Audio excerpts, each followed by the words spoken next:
أعوذ بالله من الشيطان الرجيم. بسم الله الرحمن الرحيم. واعلموا أنما غنمتم من شيء فأن لله خمسه وللرسول ولذي القربى واليتامى والمساكين وابن السبيل إن كنتم آمنتم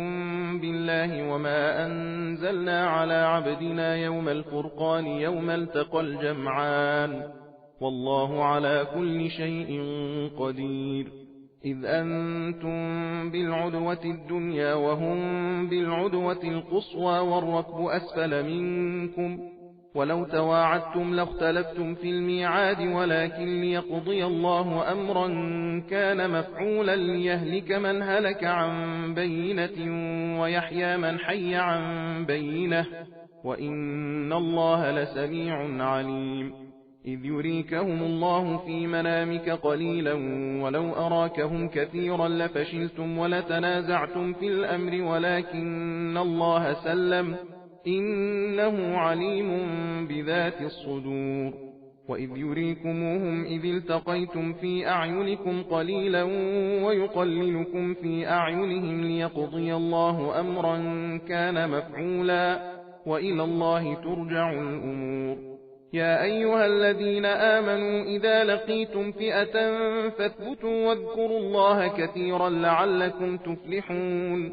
وأطيعوا الله ورسوله ولا تنازعوا فتفشلوا وتذهب ريحكم واصبروا إن الله مع الصابرين. ولا تكونوا كالذين خرجوا من ديارهم بطرا ورئاء الناس ويصدون عن سبيل الله والله بما يعملون محيط. وإذ زين لهم الشيطان أعمالهم وقال لا غالب لكم اليوم من الناس وإني جار لكم فلما تراءت الفئتان نكص على عقبيه وقال إني بريء منكم إني أرى ما لا ترون إني أخاف الله والله شديد العقاب. إذ يقول المنافقون والذين في قلوبهم مرض غر هؤلاء دينهم ومن يتوكل على الله فإن الله عزيز حكيم. ولو ترى إذ يتوفى الذين كفروا الملائكة يضربون وجوههم وأدبارهم وذوقوا عذاب الحريق ذلك بما قدمت أيديكم وأن الله ليس بظلام للعبيد. كدأب آل فرعون والذين من قبلهم كفروا بآيات الله فأخذهم الله بذنوبهم إن الله قوي شديد العقاب. ذلك بأن الله لم يك مغيرا نعمة أنعمها على قوم حتى يغيروا ما بأنفسهم وأن الله سميع عليم. كدأب آل فرعون والذين من قبلهم كذبوا بآيات ربهم فأهلكناهم بذنوبهم وأغرقنا آل فرعون وكل كانوا ظالمين. إن شر الدواب عند الله الذين كفروا فهم لا يؤمنون. الذين عاهدت منهم ثم ينقضون عهدهم في كل مرة وهم لا يتقون. فإما تثقفنهم في الحرب فشرد بهم من خلفهم لعلهم يذكرون. وإما تخافن من قوم خيانة فانبذ إليهم على سواء إن الله لا يحب الخائنين. ولا يحسبن الذين كفروا سبقوا إنهم لا يعجزون. وأعدوا لهم ما استطعتم من قوة ومن رباط الخيل ترهبون به عدو الله وعدوكم وآخرين من دونهم لا تعلمونهم الله يعلمهم وما تنفقوا من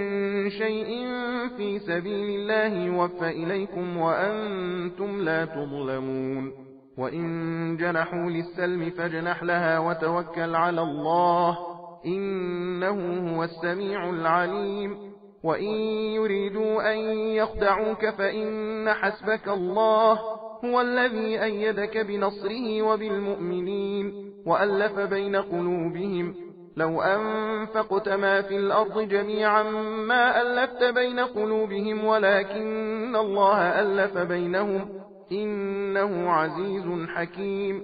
يا أيها النبي حسبك الله ومن اتبعك من المؤمنين. يا أيها النبي حرض المؤمنين على القتال إن يكن منكم 20 صابرون يغلبوا 200 وإن يكن منكم 100 يغلبوا 1000 من الذين كفروا بأنهم قوم لا يفقهون. الآن خفف الله عنكم وعلم أن فيكم ضعفا فإن يكن منكم 100 صابرة يغلبوا 200 وإن يكن منكم 1000 يغلبوا 2000 بإذن الله والله مع الصابرين. ما كان لنبي أن يكون له أسرى حتى يثخن في الأرض تريدون عرض الدنيا والله يريد الآخرة والله عزيز حكيم. لولا كتاب من الله سبق لمسكم فيما أخذتم عذاب عظيم فكلوا مما غنمتم حلالا طيبا واتقوا الله إن الله غفور رحيم. يا أيها النبي قل لمن في أيديكم من الأسرى إن يعلم الله في قلوبكم خيرا يؤتكم خيرا مما أخذ منكم ويغفر لكم والله غفور رحيم. وإن يريدوا خيانتك فقد خانوا الله من قبل فأمكن منهم والله عليم حكيم. إن الذين آمنوا وهاجروا وجاهدوا بأموالهم وأنفسهم في سبيل الله والذين آووا ونصروا أولئك بعضهم أولياء بعض والذين آمنوا ولم يهاجروا ما لكم من ولايتهم من شيء حتى يهاجروا وإن استنصروكم في الدين فعليكم النصر إلا على قوم بينكم وبينهم ميثاق والله بما تعملون بصير. والذين كفروا بعضهم أولياء بعض إلا تفعلوه تكن فتنة في الأرض وفساد كبير. والذين آمنوا وهاجروا وجاهدوا في سبيل الله والذين آووا ونصروا أولئك هم المؤمنون حقا لهم مغفرة ورزق كريم. والذين آمنوا من بعد وهاجروا وجاهدوا معكم فأولئك منكم وأولو الأرحام بعضهم أولى ببعض في كتاب الله إن الله بكل شيء عليم. براءة من الله ورسوله إلى الذين عاهدتم من المشركين فسيحوا في الأرض 4 أشهر واعلموا أنكم غير معجز الله وأن الله مخزي الكافرين. وأذان من الله ورسوله إلى الناس يوم الحج الأكبر أن الله بريء من المشركين ورسوله فإن تبتم فهو خير لكم وإن توليتم فاعلموا أنكم غير معجز الله وبشر الذين كفروا بعذاب أليم. إلا الذين عاهدتم من المشركين ثم لم ينقصوكم شيئا ولم يظاهروا عليكم أحدا فأتموا إليهم عهدهم إلى مدتهم إن الله يحب المتقين. فإذا انسلخ الأشهر الحرم فاقتلوا المشركين حيث وجدتموهم وخذوهم واحصروهم واقعدوا لهم كل مرصد فإن تابوا وأقاموا الصلاة وآتوا الزكاة فخلوا سبيلهم إن الله غفور رحيم. وإن أحد من المشركين استجارك فأجره حتى يسمع كلام الله ثم أبلغه مأمنه ذلك بأنهم قوم لا يعلمون. كيف يكون للمشركين عهد عند الله وعند رسوله إلا الذين عاهدتم عند المسجد الحرام فما استقاموا لكم فاستقيموا لهم إن الله يحب المتقين كيف وإن يظهروا عليكم لا يرقبوا فيكم إلا ولا ذمة يرضونكم بأفواههم وتأبى قلوبهم وأكثرهم فاسقون اشتروا بآيات الله ثمنا قليلا فصدوا عن سبيله إنهم ساء ما كانوا يعملون لا يرقبون في مؤمن إلا ولا ذمة وأولئك هم المعتدون فإن تابوا وأقاموا الصلاة وآتوا الزكاة فإخوانكم في الدين ونفصل الآيات لقوم يعلمون وإن نكثوا أيمانهم من بعد عهدهم وطعنوا في دينكم فقاتلوا أئمة الكفر إنهم لا أيمان لهم لعلهم ينتهون ألا تقاتلون قوما نكثوا أيمانهم وهموا بإخراج الرسول وهم بدأوكم أول مرة أتخشونهم فالله أحق أن تخشوه إن كنتم مؤمنين قاتلوهم يعذبهم الله بأيديكم ويخزهم وينصركم عليهم ويشف صدور قوم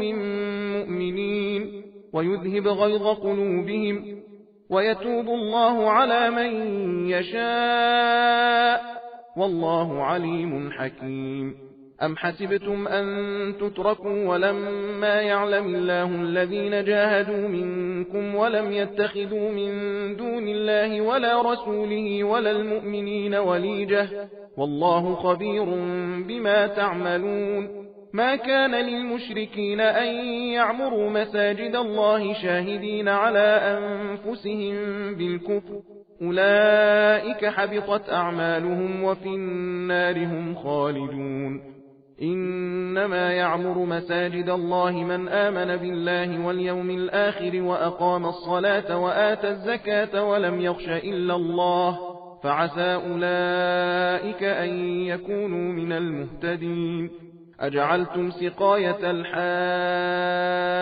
وعمارة المسجد الحرام كمن آمن بالله واليوم الآخر وجاهد في سبيل الله لا يستوون عند الله والله لا يهدي القوم الظالمين الذين آمنوا وهاجروا وجاهدوا في سبيل الله بأموالهم وأنفسهم أعظم درجة عند الله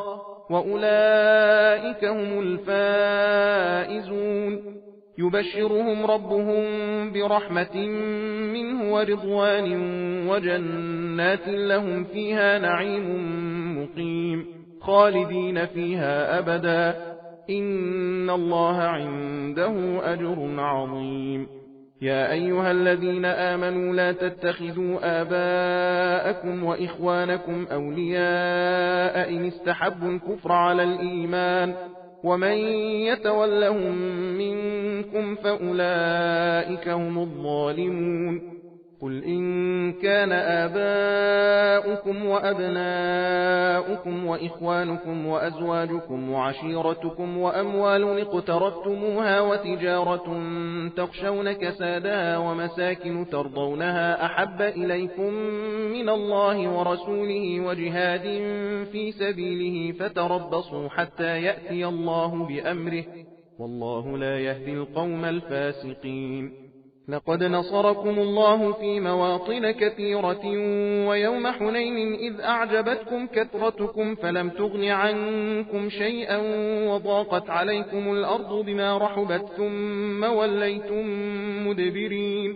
ثم أنزل الله سكينته على رسوله وعلى المؤمنين وأنزل جنودا لم تروها وعذب الذين كفروا وذلك جزاء الكافرين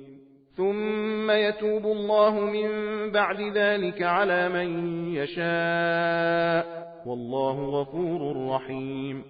يا أيها الذين آمنوا إنما المشركون نجس فلا يقربوا المسجد الحرام بعد عامهم هذا وإن خفتم عيلة فسوف يغنيكم الله من فضله إن شاء إن الله عليم حكيم قاتلوا الذين لا يؤمنون بالله ولا باليوم الآخر ولا يحرمون ما حرم الله ورسوله ولا يدينون دين الحق من الذين أوتوا الكتاب حتى يعطوا الجزية عن يد وهم صاغرون وقالت اليهود عزير ابن الله وقالت النصارى المسيح ابن الله ذلك قولهم بأفواههم يضاهئون قول الذين كفروا من قبل قاتلهم الله أنى يؤفكون اتخذوا أحبارهم ورهبانهم أربابا من دون الله والمسيح ابن مريم وما أمروا إلا ليعبدوا إلها واحدا لا إله إلا هو سبحانه عما يشركون يريدون أن يطفئوا نور الله بأفواههم ويأبى الله إلا أن يتم نوره ولو كره الكافرون هو الذي أرسل رسوله بالهدى ودين الحق ليظهره على الدين كله ولو كره المشركون يا أيها الذين آمنوا إن كثيرا من الأحبار والرهبان ليأكلون أموال الناس بالباطل ويصدون عن سبيل الله والذين يكنزون الذهب والفضة ولا ينفقونها في سبيل الله فبشرهم بعذاب أليم يوم يحمى عليها في نار جهنم فتكوى بها جباههم وجنوبهم وظهورهم هذا ما كنزتم لأنفسكم فذوقوا ما كنتم تكنزون إن عدة الشهور عند الله 12 شهرا في كتاب الله يوم خلق السماوات والأرض منها 4 حرم ذلك الدين القيم فلا تظلموا فيهن أنفسكم وقاتلوا المشركين كافة كما يقاتلونكم كافة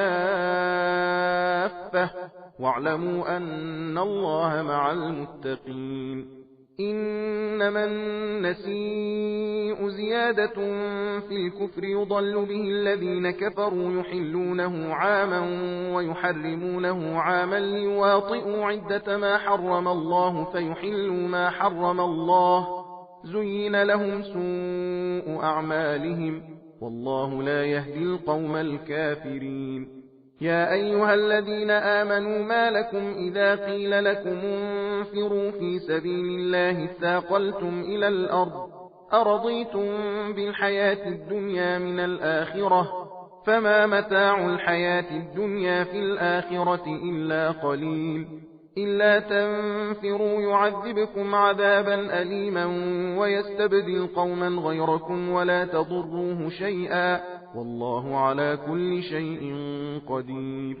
إلا تنصروه فقد نصره الله إذ أخرجه الذين كفروا ثاني اثنين إذ هما في الغار إذ يقول لصاحبه لا تحزن إن الله معنا فأنزل الله سكينته عليه وأيده بجنود لم تروها وجعل كلمة الذين كفروا السفلى وكلمة الله هي العليا والله عزيز حكيم انفروا خفافا وثقالا وجاهدوا بأموالكم وأنفسكم في سبيل الله ذلكم خير لكم إن كنتم تعلمون لو كان عرضا قريبا وسفرا قاصدا لاتبعوك ولكن بعدت عليهم الشقة وسيحلفون بالله لو استطعنا لخرجنا معكم يهلكون أنفسهم والله يعلم إنهم لكاذبون عفى الله عنك لم أذنت لهم حتى يتبين لك الذين صدقوا وتعلم الكاذبين لا يستأذنك الذين يؤمنون بالله واليوم الآخر أن يجاهدوا بأموالهم وأنفسهم والله عليم بالمتقين إنما يستأذنك الذين لا يؤمنون بالله واليوم الآخر وارتابت قلوبهم فهم في ريبهم يترددون ولو أرادوا الخروج لأعدوا له عدة ولكن كره الله بعاثهم فثبطهم وقيل اقعدوا مع القاعدين لو خرجوا فيكم ما زادوكم إلا خبالا ولأوضعوا خلالكم يبغونكم الفتنة وفيكم سماعون لهم والله عليم بالظالمين لقد ابتغوا الفتنة من قبل وقلبوا لك الأمور حتى جاء الحق وظهر أمر الله وهم كارهون ومنهم من يقول ائذن لي ولا تفتني ألا في الفتنة سقطوا وإن جهنم لمحيطة بالكافرين إن تصبك حسنة تسؤهم وإن تصبك مصيبة يقولوا قد أخذنا أمرنا من قبل ويتولوا وهم فرحون قل لن يصيبنا إلا ما كتب الله لنا هو مولانا وعلى الله فليتوكل المؤمنون قل هل تربصون بنا إلا إحدى الحسنيين ونحن نتربص بكم أن يصيبكم الله بعذاب من عنده أو بأيدينا فتربصوا إنا معكم متربصون قل أنفقوا طوعا أو كرها لن يتقبل منكم إنكم كنتم قوما فاسقين وما منعهم أن تقبل منهم نفقاتهم إلا أنهم كفروا بالله وبرسوله ولا يأتون الصلاة إلا وهم كسالى ولا ينفقون إلا وهم كارهون فلا تعجبك أموالهم ولا أولادهم إنما يريد الله ليعذبهم بها في الحياة الدنيا وتزهق أنفسهم وهم كافرون ويحلفون بالله إنهم لمنكم وما هم منكم ولكنهم قوم يفرقون لو يجدون ملجأ أو مغارات أو مدخلا لولوا إليه وهم يجمحون ومنهم من يلمزك في الصدقات فإن أعطوا منها رضوا وإن لم يعطوا منها إذا هم يسخطون ولو أنهم رضوا ما آتاهم الله ورسوله وقالوا حسبنا الله سيؤتينا الله من فضله ورسوله إنا إلى الله راغبون إنما الصدقات للفقراء والمساكين والعاملين عليها والمؤلفة قلوبهم وفي الرقاب والغارمين وفي سبيل الله وابن السبيل فريضة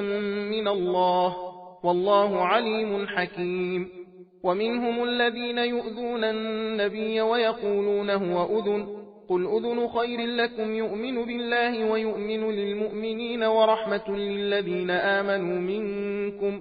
والذين يؤذون رسول الله لهم عذاب أليم يحلفون بالله لكم ليرضوكم والله ورسوله أحق أن يرضوه إن كانوا مؤمنين ألم يعلموا أنه من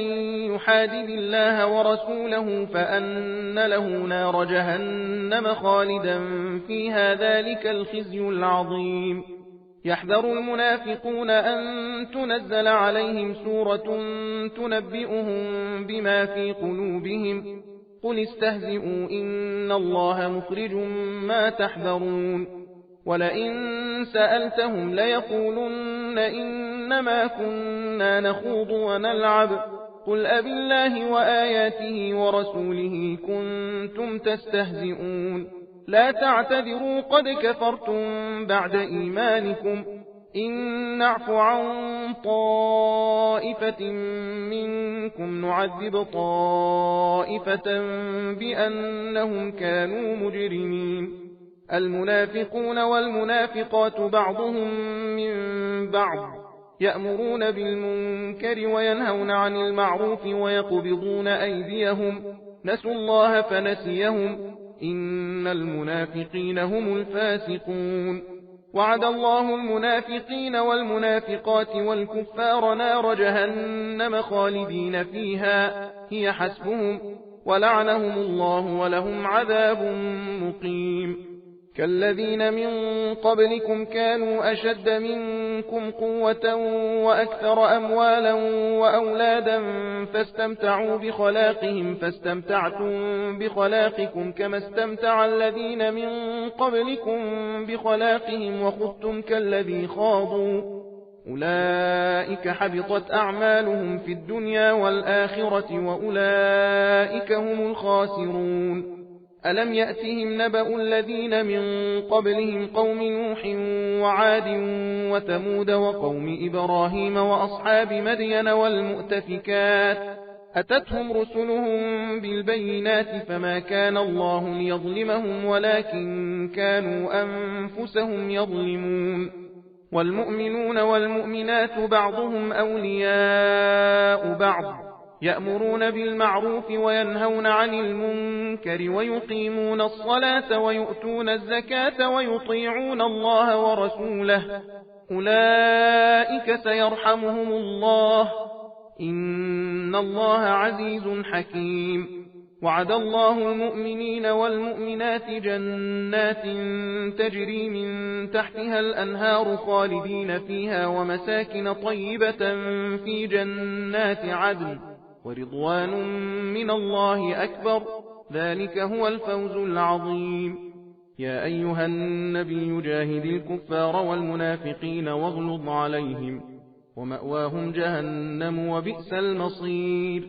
يحلفون بالله ما قالوا ولقد قالوا كلمة الكفر وكفروا بعد إسلامهم وهموا بما لم ينالوا وما نقموا إلا أن أغناهم الله ورسوله من فضله فإن يتوبوا يك خيرا لهم وإن يتولوا يعذبهم الله عذابا أليما في الدنيا والآخرة وما لهم في الأرض من ولي ولا نصير ومنهم من عاهد الله لئن آتانا من فضله لنصدقن ولنكونن من الصالحين فلما آتاهم من فضله بخلوا به وتولوا وهم معرضون فأعقبهم نفاقا في قلوبهم إلى يوم يلقونه بما أخلفوا الله ما وعدوه وبما كانوا يكذبون ألم يعلموا أن الله يعلم سرهم ونجواهم وأن الله علام الغيوب الذين يلمزون المطوعين من المؤمنين في الصدقات والذين لا يجدون إلا جهدهم فيسخرون منهم سخر الله منهم ولهم عذاب أليم استغفر لهم أو لا تستغفر لهم إن تستغفر لهم 70 مرة فلن يغفر الله لهم ذلك بأنهم كفروا بالله ورسوله والله لا يهدي القوم الفاسقين فرح المخلفون بمقعدهم خلاف رسول الله وكرهوا أن يجاهدوا بأموالهم وأنفسهم في سبيل الله وقالوا لا تنفروا في الحر قل نار جهنم أشد حرا لو كانوا يفقهون فليضحكوا قليلا وليبكوا كثيرا جزاء بما كانوا يكسبون فإن رجعك الله إلى طائفة منهم فاستأذنوك للخروج فقل لن تخرجوا معي أبدا ولن تقاتلوا معي عدوا إنكم رضيتم بالقعود أول مرة فاقعدوا مع الخالفين ولا تصل على أحد منهم مات أبدا ولا تقم على قبره إنهم كفروا بالله ورسوله وماتوا وهم فاسقون ولا تعجبك أموالهم وأولادهم إنما يريد الله أن يعذبهم بها في الدنيا وتزهق أنفسهم وهم كافرون وإذا أنزلت سورة أن آمنوا بالله وجاهدوا مع رسوله استأذنك أولو الطول منهم وقالوا ذرنا نكن مع القاعدين رضوا بأن يكونوا مع الخوالف وطبع على قلوبهم فهم لا يفقهون لكن الرسول والذين آمنوا معه جاهدوا بأموالهم وأنفسهم وأولئك لهم الخيرات وأولئك هم المفلحون أعد الله لهم جنات تجري من تحتها الأنهار خالدين فيها ذلك الفوز العظيم. وجاء المعذرون من الأعراب ليؤذن لهم وقعد الذين كذبوا الله ورسوله سيصيب الذين كفروا منهم عذاب أليم. ليس على الضعفاء ولا على المرضى ولا على الذين لا يجدون ما ينفقون حرج إذا نصحوا لله ورسوله ما على المحسنين من سبيل والله غفور رحيم. ولا على الذين إذا ما أتوك لتحملهم قلت لا أجد ما أحملكم عليه تولوا وأعينهم تفيض من الدمع حزنا ألا يجدوا ما ينفقون. إنما السبيل على الذين يستأذنونك وهم أغنياء رضوا بأن يكونوا مع الخوالف وطبع الله على قلوبهم فهم لا يعلمون. صدق الله العلي العظيم. إنا هديناه السبيل إما شاكرا